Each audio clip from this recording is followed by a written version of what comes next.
হযরত আবু হুরায়রা রাদিয়াল্লাহু তাআলা আনহু থেকে বর্ণিত, তিনি বলেন, রাসূলুল্লাহ সাল্লাল্লাহু আলাইহি ওয়াসাল্লামকে আমরা জিজ্ঞাসা করলাম যে, ইয়া রাসূলুল্লাহ, আপনি এত নামাজ আদায় করেন, হাত্তা তারিমা কদামাক, এমনকি আপনার পাগুলো ফুলে যায়, আপনি এত কষ্ট করেন কেন? তাফআলু হাকাযা, এতটা কষ্ট করার কি প্রয়োজন?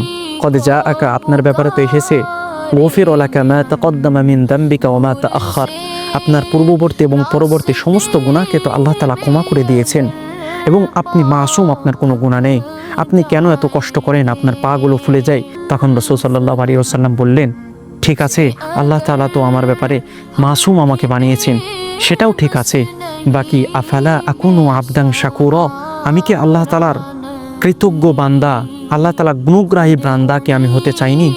কে বা চাবে না বলো? আমি হতে চাই যেন আল্লাহ তাআলার আরও নিকটবর্তী হতে পারি। তাহলে এর থেকে আমাদের শিক্ষণীয় বিষয় হচ্ছে, আমরা তো ইবাদত করি না, তাহলে আমরা আল্লাহ তাআলার আরও নিকটবর্তী কীভাবে হব?